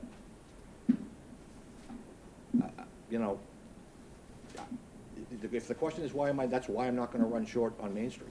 I'm not going to run short at Station 5 because it's 30% of the calls, 29% of the calls. And to leave half the town unprotected, it just doesn't make any sense to me. I wish I had more people. Did that get what you wanted to? Yes, that was the answer. Okay. Go ahead. If I could, I just wanted to sort of amplify on that answer, to put it in a different context. Given the call patterns, if we were to, with the fixed 14 start of shift personnel, they are, as you were, I think, alluding to with the spokes of a wheel, they're always moving around town depending on where the calls are anyway, right? So if we were to take 2 of those 14 and put them in West Falmouth, they're gonna end up spending most of their time in headquarters, in the headquarters area, and in East Falmouth anyway, because that's where 80% of the calls. But that delay in time to get, The delay, well, I mean, it might be, Depends on where the it might calls be a come. delay, and it could cause more of a delay for that first time they respond to the West Falmouth station. That's part of it. But the other part of what I'm saying is, even if you do start them there, they may not end up, for a good portion of that 24 hours, they may not end up in West Falmouth anyway, because they're gonna be out in East and in the headquarters area covering where the calls are. just one quick, point. We've said this, and I think, it's clear, there isn't a simple solution, but we have, kind of gone over this over several months, come up with what, really worked hard with the union, come up with what we think is, a way to address the concerns about having staffing in, West Falmouth. And I get it, there's a cost that comes with that, but the first thing we heard was a sort of no price you can put on public safety, and we're coming up with a possible solution. And yes, there's gonna be some overtime. It may be consistent with what we paid for overtime already in the last few years, because we're changing things over. We're not gonna have to staff that one person anymore in Woods Hole. So, the goal here again is to try to address concerns about public safety, address concerns about having just kind of consistent coverage. And, frankly, I'm not a firefighter. I know we have some in this room, but the chief's job is to look at the entire town, look at our personnel, look at where the calls are, and to make decisions about how to staff appropriately. And I think he's articulated that over and over again, why that particular model that he's talking about after July 1 is best for everyone in the town. And we are now sort of adding to that, along with the help of the union, the idea of getting some more coverage in West Falmouth. And yes, there's a cost to it, but we're trying to get from point A to point B and hopefully have a successful override and get sufficient bodies to really do what we need to do on a regular basis. But it's a process, and I'm not going to stand here and say that I think I know, and frankly, I don't think that anyone here in this room knows better how to staff the fire department than the chief, who's doing it every day right now. It is not the same world that it was 10 years ago, 5 years ago. It is a different world. The calls are different. It is a very different profession. And so he's, open, and he's been willing to work with us, and that's great, and so has the union. But, I think we really have to put some value on what he is telling us about what it looks like day to day in that fire department and what those calls look like. Yes, Malcolm Donald from West Falmouth. At the meeting at the high school where we talked about the West Falmouth Fire Station, I made a suggestion, and I would like to know whether you've considered it or not. That suggestion, well, I just give you a little background. My wife passed out, and we called the ambulance, and the fire truck from West Falmouth shows up, and the fellow just started working her up, and he brought his bag in, and it took 15 or 20 minutes. He was doing vital signs, and he had a head start, and the ambulance was there, but she didn't, my wife didn't actually, wasn't actually put on the ambulance for, I don't know, 20 minutes or so. Now, so what my concept is, and I don't believe that we necessarily need an ambulance in West Falmouth. What I think we need is a fireman who has an SUV in West Falmouth. Now, according to the chief, it doesn't take 2 firemen to drive an SUV. So if you had in West Falmouth 1 fireman with an SUV with his bag in the back, And when the ambulance, when the call comes in for an ambulance, the guy just jumps in the SUV and takes off to the scene. Now, I would venture to say he's gonna get there faster than any ambulance would get there, due to the nature of just driving an SUV. It's faster than an ambulance. So what he would do is he gets to the scene and starts his workup. And if his workup, you know, if it takes him 20 minutes, by the time he finishes his workup, the ambulance could come from another station. So my question to you is, has this been considered? I'm gonna say that the board hasn't considered it, and here's why.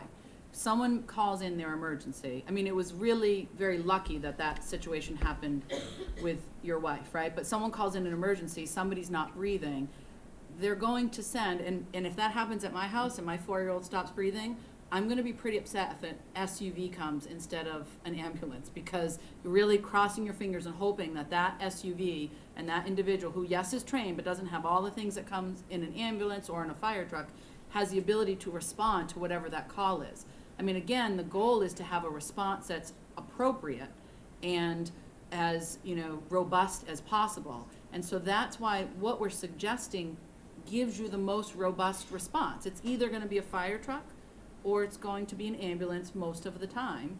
I know sometimes the commander might be maybe the first person on the scene, but really, when that call comes in to dispatch, dispatch isn't gonna say, is this an emergency that someone in just an SUV can handle? I mean, that, I just don't think, you know, with 22,000 plus calls, I don't think it's practical, and I'd be really afraid that we would be setting ourselves up for, I mean, real problems, because then someone has to determine while they're on the phone call with someone who's in a moment of crisis, whether or not an SUV is an appropriate thing to send.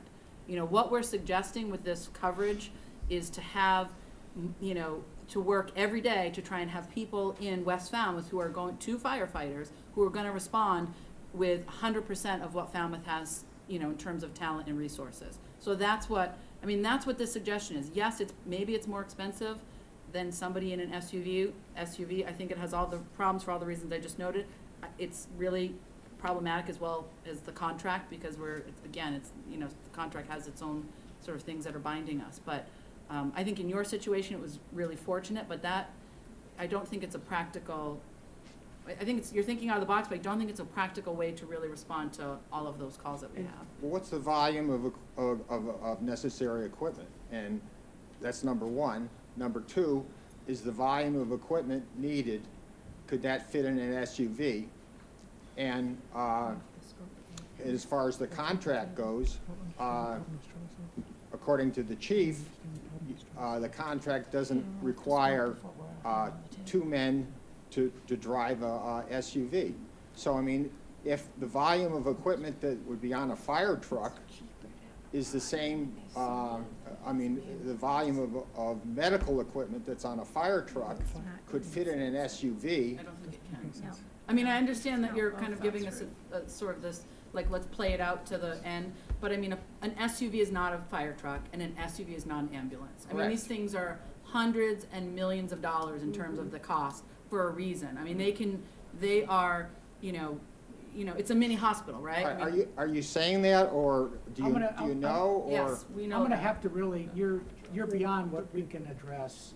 We can only look at the numbers, that's in the budget. So you're really beyond what we can do here, as a finance committee, and that's what we're doing here. That's okay, that's okay. So. All that's on the table is the 21 budget. We just can deal with the FY '21 budget. You've gotten into things that we couldn't vote on.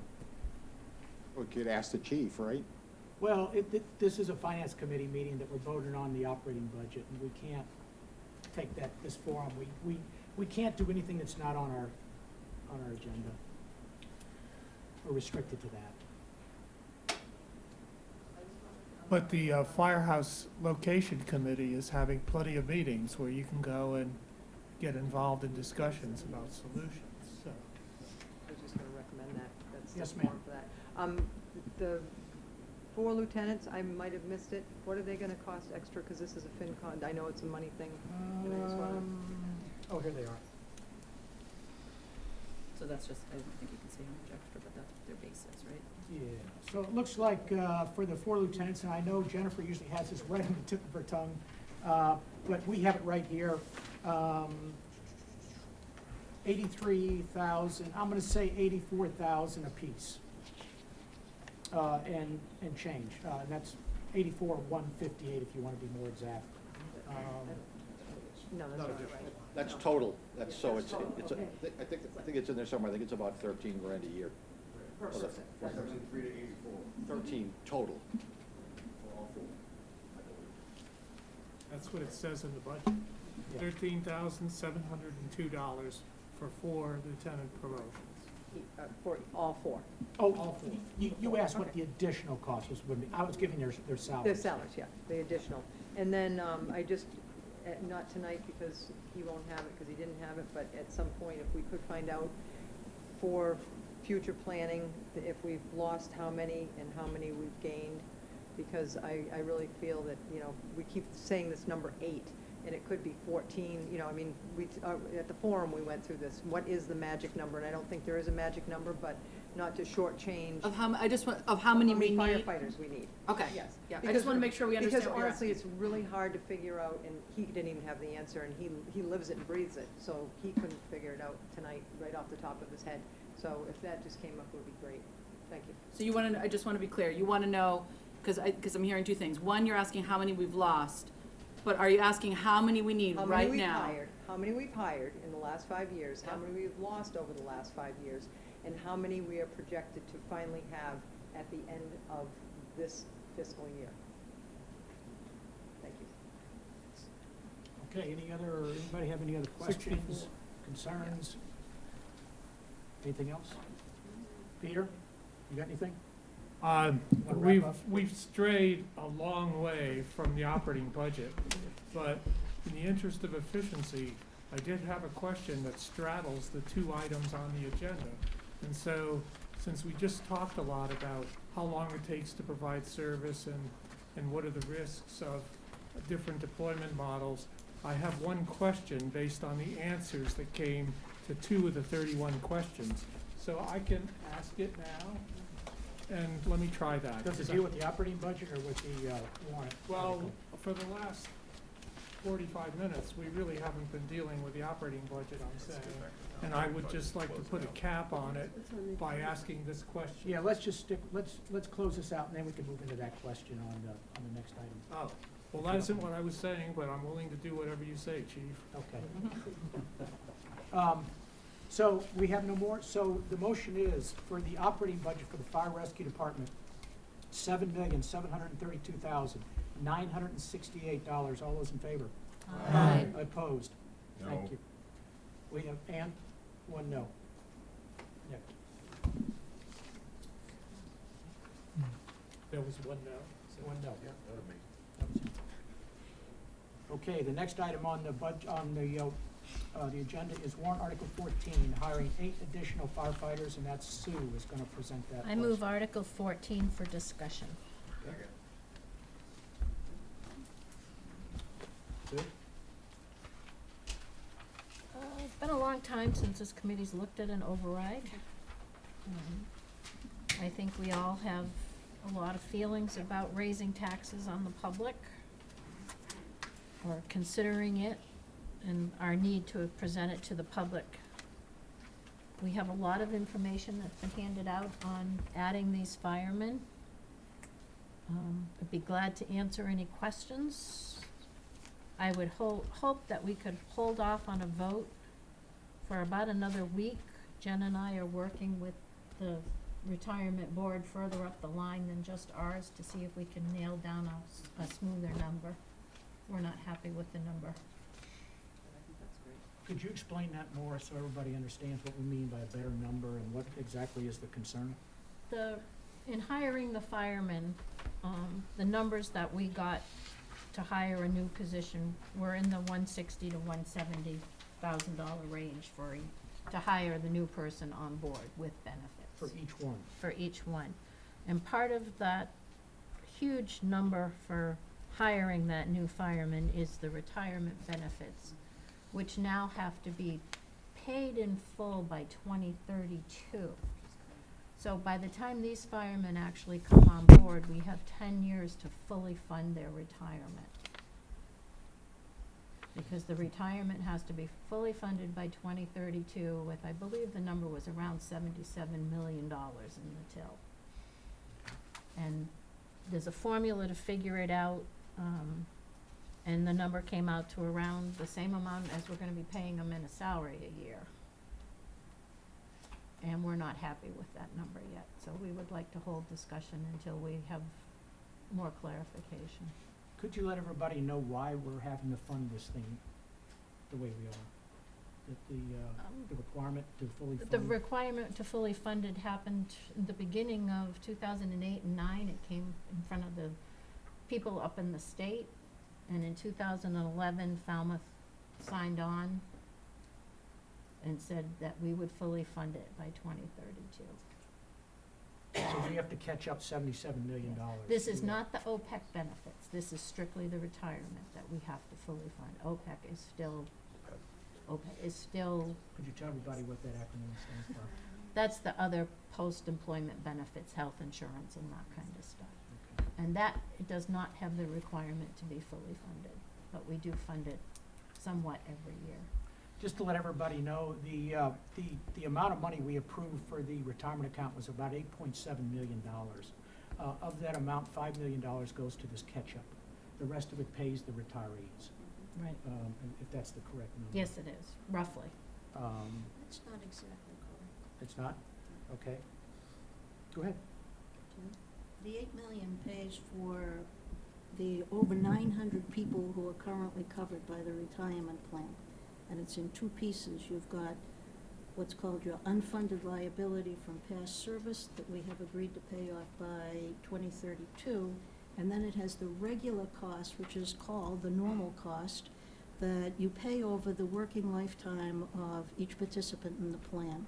So the money that we are paying at the moment is covering over 500 active members of the plan who are still working, and the balance are retirees and the spouse beneficiaries of those retirees and people who terminate with a vested interest. Okay. I'll defer to Jen, if she has anything. Go ahead, Jen. Well, I'll give a little bit of an explanation. So when, I presented the budget in January, and it was asked at that point about what would we do if we needed to hire 8 new firefighters. And so my response and my recommendation was it would be an override, because that's a lot. We wouldn't want to decrease the budget, I think my quote was hundreds of thousands of dollars in order to add 8 new firefighters. And if it would be an override, and to look at that separately. You want to look at the budget separately than the override. And so we've had the public forum, we've had a lot of discussions, so I was asked to come up with what would that override be? What is the cost of a firefighter? And so it is in the Q&A, and there was a formula. I've worked with the retirement, and part of the confusion is my fault. I put retirement assessment, and it really is the retirement unfunded liability. And there's a lot of different schools of thought of what the unfunded liability is. I know I've been talking with Mary, doesn't think we have an unfunded liability. We fund it in another way. I've talked to our retirement office. There is an unfunded liability. They have a formula that they use to try to come up, and it's a very rough formula to come up with a range of what an unfunded liability would be, and that's what we used. And so there's been a lot of questions regarding that, and the Finance Committee met with retirement office on Friday, and I've been in close contact with our retirement office, and I'm not an actuary, but there's so many moving parts with an unfunded liability. We have an actuarial evaluation every 2 years. Well, long story short is I've been talking to the retirement office, and I've been doing some really digging down deep into this, in this formula, and we believe that we can take this number down. And so I just want to have some time to get a better number than the 66,000. We do have a huge unfunded liability at 77 million. We have an amortization schedule that the retirement board adopts. I sit on the retirement board. We try to adopt a schedule that the town can handle within the budget versus trying to fund our unfunded liability, and it really is it just can, you know, be difficult. You really have to weigh it both ways, because if you have an economic, the requirement to fund the unfunded liability comes from years ago, but with the economic downturn, we had such a high unfunded liability, a lot of retirement systems had to vote their date out and not fund it at like 2032. The state changed it that it could be brought out to 2040. And the retirement board, we have voted 2032, and we've been staying with that date. And now we're in the middle of another actuarial valuation. When they do the valuation, they pull your actual payroll.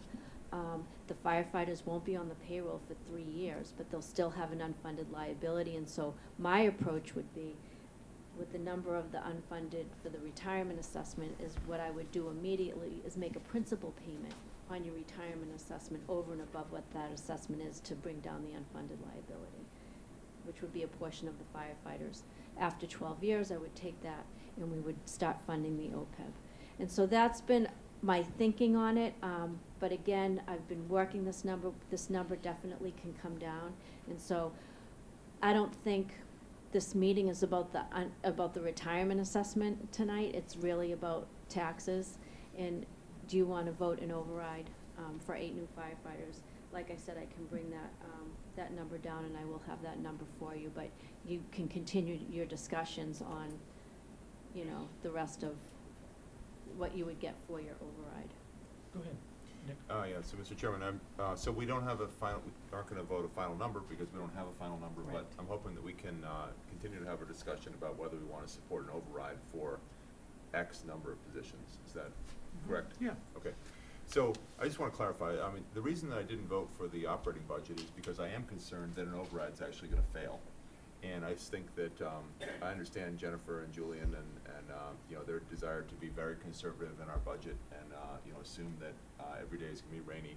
But I was hoping that we could put a couple positions, 4 positions specifically, into the operating budget instead of the 2 that we have. But okay, I understand. Andy Dufresne told me when he took the job that always say no. And that was the opposite of that.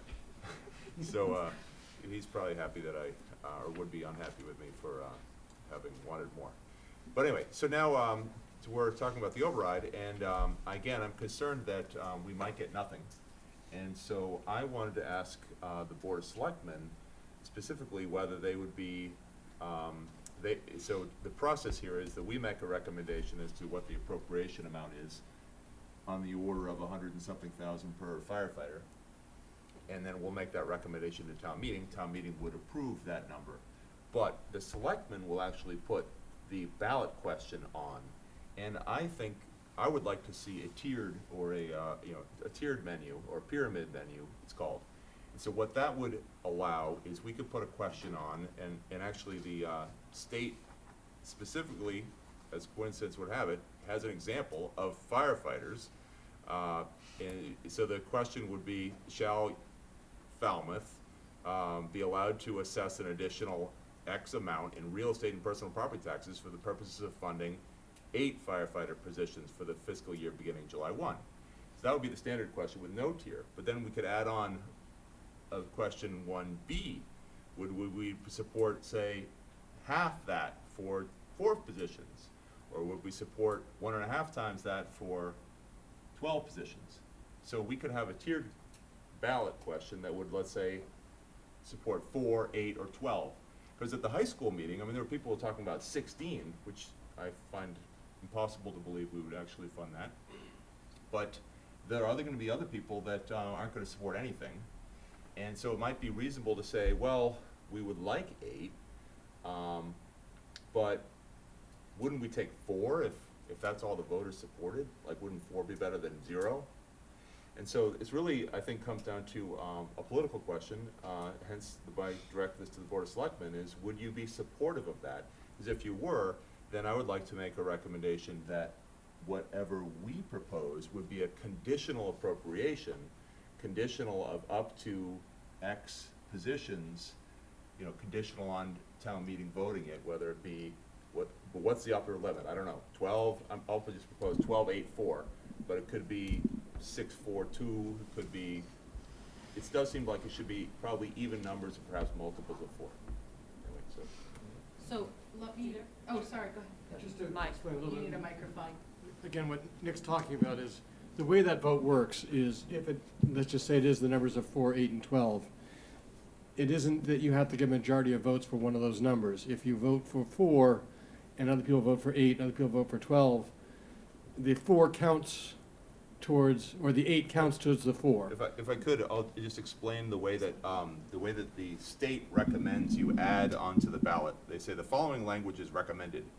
So questions 1A, B, and C, which would be our firefighter positions, you may vote for or against each question independently.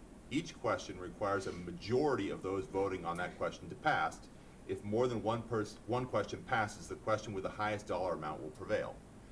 So you could, therefore, the way they sort of imagine it working is you might vote for, yeah, I want 4, yes, I want 8, no, I don't want 12.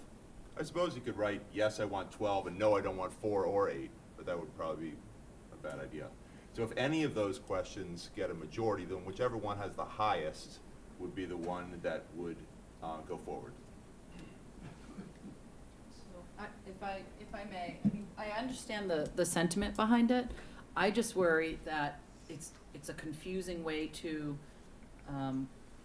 you know, I mean, we all have gone in and we see those ballots, and frankly, if folks aren't really well versed in it to begin with, sometimes people either skip the question or aren't sure what they're voting for. So, I mean, you know, the goal of this board was to get, you know, what we believed was the sort of minimal number we need to really do what we want to do, which is have the appropriate staffing throughout town. And that minimal number, from what we you know, heard from the chief, was 8. Would he take 4 extra? I'm sure he's not going to turn down you know, anyone, 6 or whatever it might be. So, I mean, I guess I would have to look more at, I mean, and I'm speaking for myself because this board hasn't, and we can't vote on anything tonight, but we haven't had this before us. But just speaking for myself, my worry would be, if we were going to do something like that, really being clear that voters know exactly what they're voting for, so that someone doesn't vote the, you know, 4 and vote the 8, not understanding exactly what they're doing. Because I think obviously when you're talking particularly about an override and dollars coming out of our pockets, I think that we really need to make sure that it's clear. But again, we certainly, as a board, can have further discussion about it on a future meeting with an agenda. Yes, Sam. You have to have one of those big microphones. Well, no, that's the one. You have to have a We big need, one. this goes for You each need both. interior, you need both. I think you're on the right track, Megan, but I think we need to boil it down into why we're recommending it for what level of service. Because we gotta get away from the dollars and make sure we're arguing for the level of service that we're gonna provide the population in this town. And if we don't do that, then everybody's just gonna say, well, do I think I can afford that or not? They're not thinking about what they're actually gonna invest in. And I think that's the important point we've got to get across to voters, so they understand why they need to sacrifice a bit more. What are they gonna get for it? So make sure that we couch it in that kind of way. But I understand what you're saying. If you make it too graduated, people are gonna say, wow, how much do I wanna pay for this? But I think we have to focus on what's the service that we're gonna provide and why do we think it's necessary. Judy? My question is, if everyone voted to put on 2, what are we gonna do with those 2? And how are we going to get the next 2 and the next 2? Are we gonna go back for an override every year? I don't know. I mean, we could, but I don't think we would. I don't think we should. Again, my concern is that, and, you know, I've spoken to several people, that think that we have a pretty substantial fire department budget now, and that our taxes, while actually our tax rate is not that high compared to our neighboring towns, they don't wanna pay more money, and they might, and for better or worse, this is now seen as a West Falmouth issue, and I don't wanna vote with the West Falmouth people, and so, you know, no, I don't wanna do it. And as I said at the last meeting, 2 weeks ago, you know, a third of the town always says no, and maybe I just talked to the third that always says no, and a third will always say yes, and it's that middle. And so by offering a tiered system, you know, we might have a better chance of making sure that we pick up some of those middle people that are gonna be the ones that push this over the finish line. So it's really a question, I think, for the board of selectmen, but I would like to make sure that when we vote a number, we have factored that in. So, like, if we have if we're gonna be voting a motion next week, and it's for 8, well then, fine, it's for 8, but that then precludes 12, and it probably precludes a tiered thing for 4.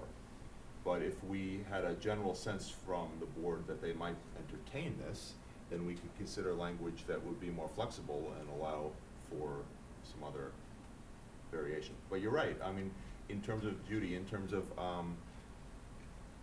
we have if we don't get anything out of the override, then, you know, maybe we'd have to decide if we're coming back next year. Or if we only got 4 and we really feel like we need 8, then we'd again have to consider going back next year, but we'd have to see how it goes. If it passed by a landslide, then maybe you'd come back again and do it a second time. If it failed miserably, you probably wouldn't come back the next year. Yeah,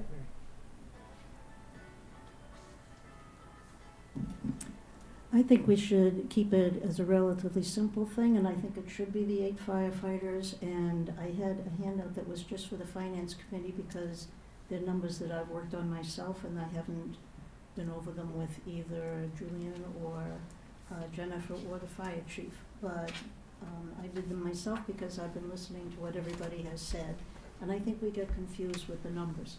So the first thing we heard was you need 2 firefighters at the beginning of each shift, and then we were told how they would be allocated among 4, or potentially allocated among 5 fire stations.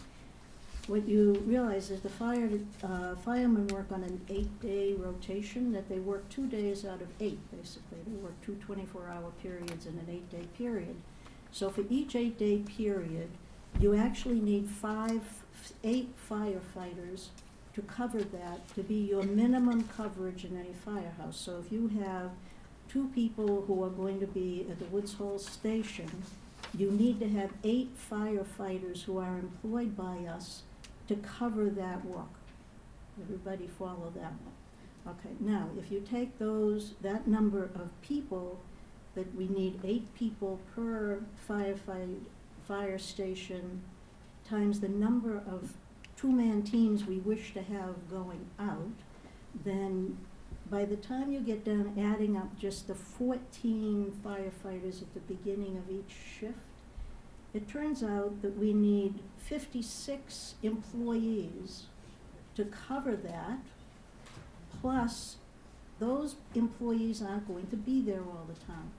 They're going to be sick and they're going to be injured.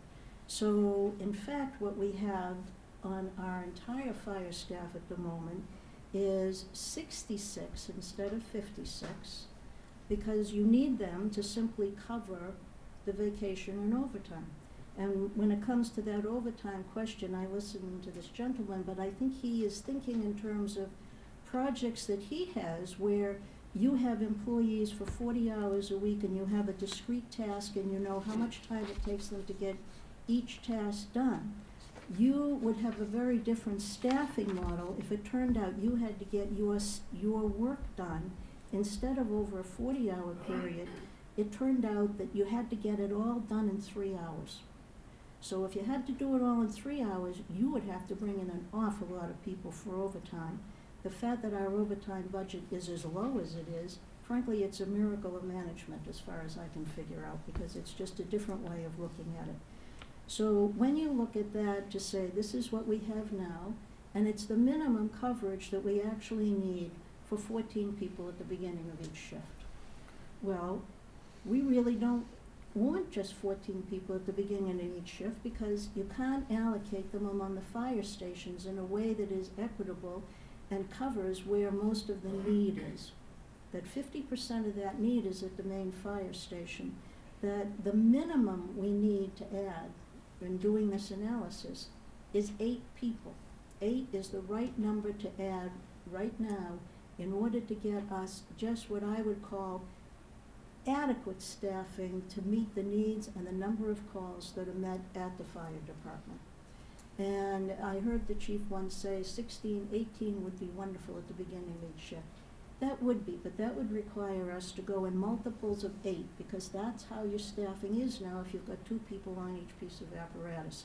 So we could vote on 8, or we could vote on 16. I think 16 is a stretch for us at the moment, particularly where the economy is a little uncertain. We've had quite a dip in the market in the last day. That's going to portend something for us. 8 is a very rational, sane number for us to be adding at this time, and it's necessary with the increase in the population, the growth here, the number of calls that have happened. So I have no difficulty whatsoever in saying that 8 is the least that we should be doing for the fire department right now in order to have safe staffing. Now, the issue of the cost per firefighter is a very difficult question, because some of those costs are easy to calculate on an annual basis, but some of them are costs that are spread over many years. Some of them are costs that you're attempting to spread over just the next 12 years to 2032. So yes, we can have a lot of valid disagreements about the cost per firefighter. It might have been an incorrect way to frame the question to begin with, but my assessment of this number of 8 firefighters, it's going to be at least $1 million on an override. And I'd like to say one more thing about that having an override every once in a while, it's like an earthquake. The tension builds up, and eventually there's an earthquake. And there's a tension between being able to raise the amount of money that we can tax at only 2.5% and consistently having your expenses go up at 5 or 6%. That tension builds up, and this is one of those moments where we need to recognize that there's a little bit of a seismic shift and call for an override to add at least $1 million in order to provide just what I think would be the minimum that the chief needs. Thank you. Peter? Mr. Chair. So I have a comment on this line of discussion and a separate, totally different question. So my comment is, I do agree that the tiered approach is very confusing if you just look at what's happened in the caucuses. When you throw too many choices up in front of people, they're going to be confused. But my biggest concern is that we have a professional organization here in our town administration and our department managers, and there's been a careful analysis and a decision on what is needed to accomplish the job here. And so the connotation that we're just going to throw it up on the wall and see what sticks, to me, is something I have a hard time swallowing. We know what we need, but the third element and last of this comment is we need to do a better job of explaining how this is a project for the entire town, not just for the Northwest. Because this started out as a study to replace the North and West fire departments. And the preliminary results indicate, well, maybe what we really need to do is eliminate one of those firehouses and build a new one somewhere else, because the truly underserved part of town in the Hatchville area is not addressed by the proposition that we're just looking at north and west. And so what this does, unfortunately, and it really pains me, is it serves to further polarize the villages in the town and the people who are saying, as someone alluded to here, well, this is a north and west issue and I'm not going to vote for it, and we're underserved, and we've been complaining in Hatchville for 12 years and no one's listened to us. And I think where we're really headed is that this is an optimization project to get the best service for everyone in Falmouth, and not just for a well-served part of town right now, which is north and west. They're well-served compared to Hatchville. And so I think that has to be a strong part of the message to get everyone in a boat, and I think that they would support this override if they see it's in the interest of all of us, not just a couple of villages in town. So I wouldn't support tiered ballot. So that's my comment. Now my question is, I've had several calls and emails from people who are concerned and I guess financially challenged, and they've lived here a long time and they have resources of a certain amount, and they have maybe no increase in their fixed incomes, and they say, well, I feel like I'm going to have to move because I can't afford to live in Falmouth anymore. And so I remember when I lived in Guilford, Connecticut, that the same thing happened. People who had passed down houses in town, and they appreciated to such value that those people couldn't afford the real estate taxes, were given the opportunity to make an arrangement so that upon the settlement of their estate sometimes later, they could, you know, fulfill their financial obligations to the town, but still live there and have a nice life. And so my question is, that's just a platform to ask the question, do we have a way for people who feel financially challenged that we could talk as part of this program to offset the cost that they feel they may not be able to afford in some way, as this will be an obligation that all landowners have as taxpayers and who have to pay real estate taxes? Do we have a way of mitigating this for people who feel that it's financially challenged? Are you directing that to any one individual? I would just address, well, it's kind of a policy and a town bylaw question, I don't know. You gotta volunteer. I'm kind of confused Jennifer, what the could you- actual question Could you is. just speak to, before we, I understand what Peter's asking, but, Thank you. so, but can we, I think we had run some numbers, and these again were based on the numbers that were first presented, that $170,000, and I know we're gonna Yes, work on that exactly. more, but even with that number, I believe on the median house range of, which is maybe It was, $385? yeah, it was like $383, and it was gonna be $46 a year. So that will come down a little bit. So that'll come down a Yeah. little. So for, you know, if Peter's saying for folks, say, who, you know, they moved here and their house is now worth $600,000, but it was passed down, you know, we're looking at twice that, so maybe, I don't know if it comes down $70 a year. And I think what Peter's asking is, is there any program, is there any mechanism to help mitigate that cost on taxpayers? Not that specific cost, but if you meet eligibility requirements, you can go to the assessor's office, and sometimes you can get some exemptions, and also you can defer your taxes. There's a deferment program, but you have to meet the income eligibility requirements, and I would actually have a discussion with our assessor, Tricia Favuli, to see what those,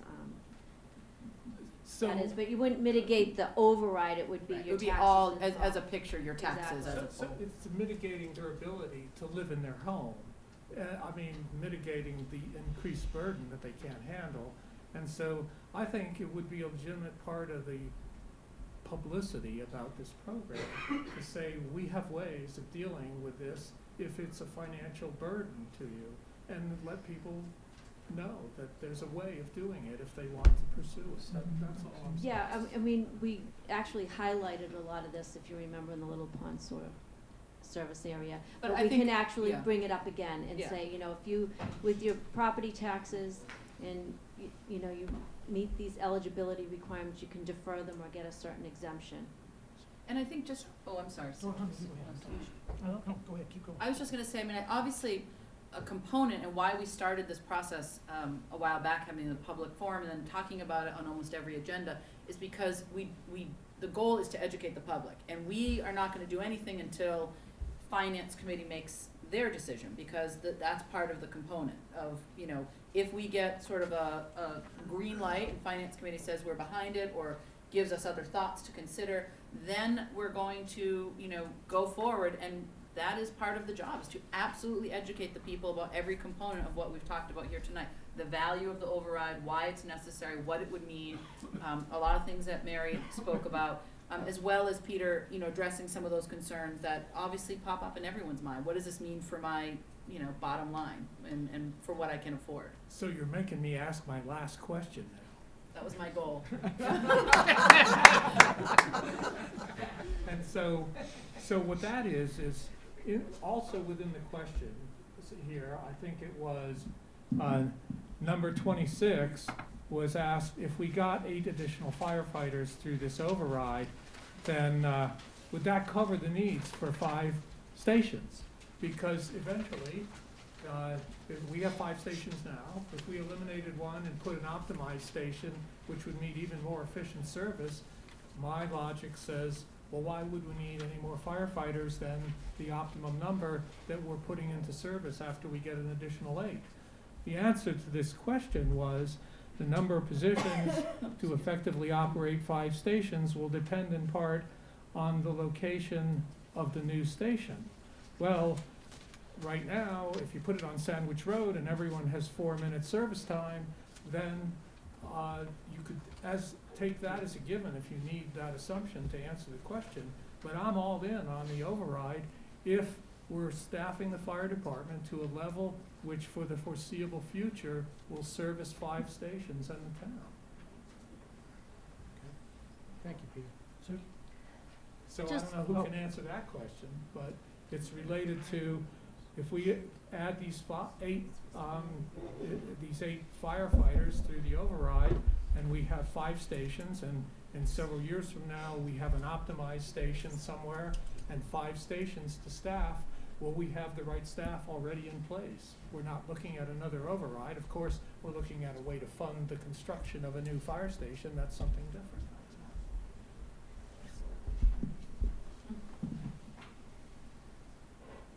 So the short answer to that again is maybe. So the 8 for the override covers an immediate need. If the town were to expand out to continue with a 5-station model with one of those being a central part of town, that would logically require some bit of increased staffing so that we don't have to rob Peter to pay Paul. I just want to be clear, as the fire chief, if the override's successful, that doesn't mean that we're going to stop asking for additional resources to meet the ever-increasing needs. So the 8 is a great number to get us where we really need to be yesterday. But it's not gonna, it's not gonna be the end of the road as far as if we decide that, if this new fire station is somewhere else, it would need to be minimally staffed, and we would need additional resources to do that without poaching them from another fire station. Right, but not necessarily in an override. And again, I think the other piece is, every year we've seen increased call volume. So, I mean, I think it's a whole system, right? I mean, it's not just how many fire stations you have, it's how many calls, what are the nature of those calls. So I think it's, we have to look at the whole system, but for right now, I think what the chief is saying is it meets the need that we have right now for the foreseeable My future. hope is that a successful override is continue to be met with incremental growth in order to, we evaluate the call volume, the location of the calls, we evaluate that on a regular basis. So this isn't gonna be the end of the road, but it's a giant step in the right direction. Thank you. I suggest you make that part of the message as well. Sue? I think as we all sit here, we fully understand that we don't know how to staff a fire department. That's not our job. That's the chief's job. Our job is to report to town meeting whether we can afford to hire 8 firemen. And we cannot afford to hire those 8 firemen without an override. So I think the question is pretty answered for us, that we will probably be turning the override over to the selectmen and to town meeting with a recommendation that we can't afford to do this without it. And then it'll be up to the selectmen to decide how to put it on the ballot. I think it would be a disservice at this point to put it on tiered, though I agree with the theory of it. But we're sitting here knowing we need 8. And to give them an option of 2 or 4, which isn't gonna solve the problem, would be a disservice. Anything else, anybody? Got questions there? You all probably know this better than I do. I did some research on these overrides. We, of course, as you know, make we make recommendations to town meeting on the amount of money that's here, the 1 point, whatever it's gonna be after their negotiations and discussions, to town meeting. Town meeting will vote whether they want to approve this appropriation or not. If they don't approve it at town meeting, then the override doesn't exist, because there won't be any appropriation there to override that they can use. If they do approve it, and then town meeting, it goes on the ballot, which is up to the selectmen to put it on the ballot. It's not town meeting's duty, or they don't have authority for that. And that fails, then the appropriation dies.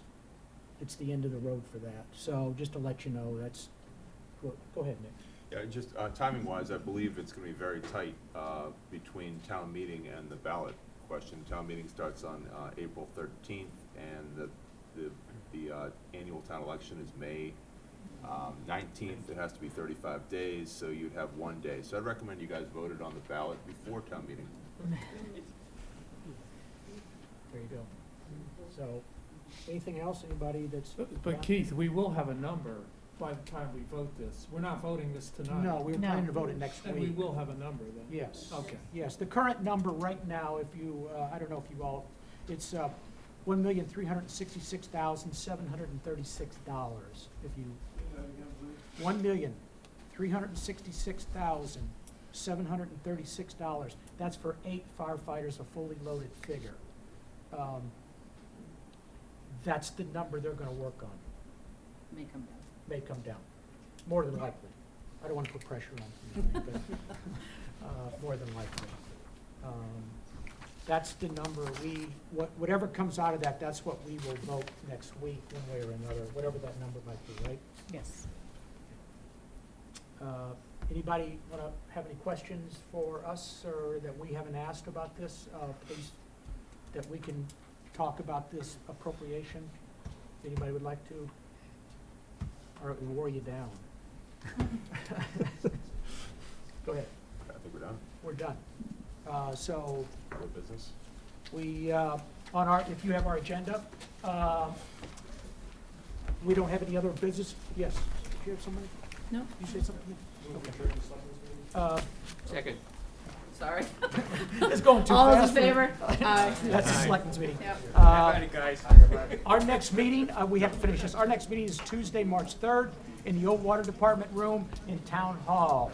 So we stand adjourned.